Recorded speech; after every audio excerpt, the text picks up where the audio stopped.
Crime isn't just business, it's family. And in the world of TV and film, no one commits terror, betrayal, and absolute domination like the legendary crime families we're about to rank. These are the dynasties built on blood, the empires forged in silence, the families whose names echo long after the final gunshot fades. Today, we're ranking the most terrifying TV and film crime families of all time. Stay to the end, because the number one family isn't who you think it is. 10. The Gerhardt family. Fargo Season 2. The Gerhardts are a reminder that some of the most terrifying crime families don't live in skyscrapers. They live on farmland, behind cracked wooden doors, with a shotgun waiting by the window. Their criminal empire runs on old-world hierarchy, generational brutality, loyalty squeezed through intimidation. After the family patriarch becomes incapacitated, the war for succession tears the family apart from the inside. Matriarch Floyd Gerhardt steps up, and she's every bit as dangerous as the cold landscape around them. She demands loyalty, punishes dissent instantly, and treats violence not as a weapon, but as the only language worth speaking. The Gerhardts are terrifying because no one is safe, not even blood relatives. Their survival instincts are feral and immediate. Outsiders underestimate them and die for it. They aren't a cartel, they aren't global. They're a localized tornado of murder, pride, and generational decay. And when families go to war with themselves, the body count always rises. Number 9. The Trench family, the Gentlemen. Imagine a crime dynasty that runs like a royal household. Educated, sophisticated, cold-blooded, highly networked. The Trenches are terrifying not because they're loud and brutal, but because they have the social power, political connections, and generational wealth to hide their crimes behind silk curtains. They're the type of criminals who take meetings next to paintings worth millions, handle murders the way corporate executives handle memos. Understand that power comes from being underestimated. If the Corleones rule the streets, the Trenches rule the drawing rooms and investment tables. And sometimes, the scariest villains are the ones who can order a killing and still make their afternoon charity luncheon. No rage, no panic, just business. Number 8. The Shelby family, Peaky Blinders. The Shelbys rose from the war-scarred poverty of post-World War Birmingham with PTSD-fueled ambition, unshakable family loyalty, military precision, a willingness to kill anyone who stood in their way. Thomas Shelby is the face of the empire, but the family strength comes from their collective trauma. Arthur's volcanic rage, Polly's ruthless guidance, Ada's moral struggle, John's unpredictability. Their power becomes terrifying because, 1. They don't fear death. They've seen too much of it. 2. They attack opponents psychologically before physically. 3. They move upward relentlessly. Law, government, finance. They didn't just control their neighborhood. They infiltrated the entire British establishment. What makes the Shelbys truly horrifying is that trauma is their fuel. Ambition is their weapon. Strategy is their religion. And once they decide you're an enemy, your fate is already sealed. Number 7. The Armitage family. Get Out. On the surface, the Armitages are polite, progressive, charming, welcoming. Behind the smiles lies a clinical system of human exploitation.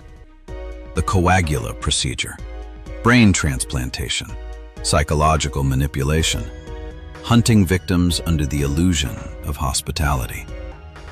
Their terrorism is not guns and knives, it's science used immorally, social manipulation, the weaponization of politeness, a plantation ideology dressed in suburban comfort.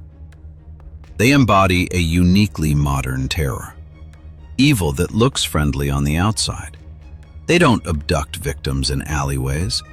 They invite them into the living room, offer tea, and destroy their identity with a handshake. The Armitages are proof that the worst crime families aren't always loud. Sometimes they're smiling. Number 6. The Bennett crime family. Justified. The Bennetts rule the Appalachian Mountains with homegrown justice, community control, fear disguised as tradition. Mags Bennett may seem like a warm maternal figure, offering you a drink and a soft smile, but she's one of TV's most deceptive villains. Why? Because she controls law enforcement influence, local businesses, political leverage, rural territory where outsiders vanish. Their power isn't about global dominion. It's about total control of a world police rarely enter. Their empire feels real, believable. Feuds spread across generations. Disappearances are explained away. Silence is bought through intimidation. Terrifying because nothing is more dangerous than a crime family that looks like hard-working locals.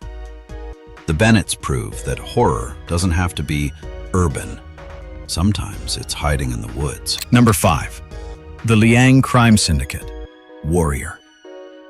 The Liangs are guided by honor, reputation, structured hierarchy, centuries of tradition. Unlike chaotic crime families ruled by emotions, the Liang Syndicate operates like a military chain of command. Every member has a place. Every action has consequences. Loss of honor is worse than death. Their empire is fueled by organized extortion, political bribery, Chinatown network control, silent, efficient violence. They are terrifying because they don't lash out blindly. They calculate. They attack with total unity. They don't seek attention, only results. In street wars, emotions kill. The Liangs eliminate emotion from the equation. Methodical violence is the scariest violence. Number 4. The Corleone family. The Godfather. The Corleones are the archetype of cinematic organized crime. They embody strategy over force, intelligence over impulsiveness, respect as currency. Vito Corleone teaches that power isn't taken, it's earned through reputation, patience, psychological leverage. When Michael takes over, the family becomes even more frightening, more efficient, more ruthless, more detached. He kills rival families, disloyal lieutenants, even family members when necessary. What makes the Corleones terrifying is their ability to make murder feel inevitable, turn betrayal into business, maintain calm while destroying entire dynasties. They don't just lead a mob, they redefine it. Number 3. The Salamanca family. Breaking Bad, Better Call Saul. The Salamancas believe in one gospel. Fear is loyalty. Their power is born from sudden, merciless violence, psychological terror, reputation so heavy no one dares disobey. From Hector's ruthless, old-school terror to Tuco's manic explosiveness, the cousins' silent death march, Lalo's charming, smiling brutality. The Salamancas don't negotiate, they eliminate. Their families at dinner tables talk about murder the way others discuss sports. The cartel works because people fear what happens if they stop. Their terror is raw, unpredictable, and shockingly human. Number 2, the Sopranos family. The Sopranos. The Sopranos are frightening not just because of their crimes, but because they blend everyday life, mafia brutality, mental health struggle. Tony Soprano operates with paranoia, unchecked power, violent emotional triggers. One bad mood can end a life. Their structure includes political corruption, waste management front businesses, gambling empires, protection rackets, contract assassinations. But the real terror of the Sopranos? They feel real. Their world isn't cinematic fantasy. It's how organized crime often looks. Suburban, quiet, invisible until you push the wrong button. They're terrifying because they could be living next door. Number 1, the most terrifying crime family. The White family. Breaking Bad. Not the cartel, not the mob, not even the classic mafia dynasties, but one suburban chemistry teacher and the family that either enabled him, suffered from him, or turned a blind eye as he built an empire of death. Why are they ranked number 1? Because their rise proves a horrifying truth. A normal family can become the most dangerous one of all.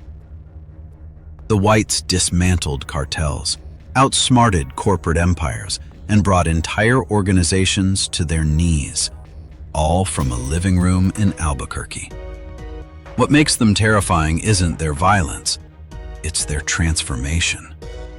Walter didn't just become a crime lord, he dragged his entire family into the flames. And in the end, he wasn't doing it for them. He was doing it for himself. So now, we want to hear from you. Do you agree with our number 1? Which crime family had you looking over your shoulder? Drop your pick in the comments, and if you want a deep dive ranking of TV's deadliest individual mob bosses, watch our next video. You won't walk away the same.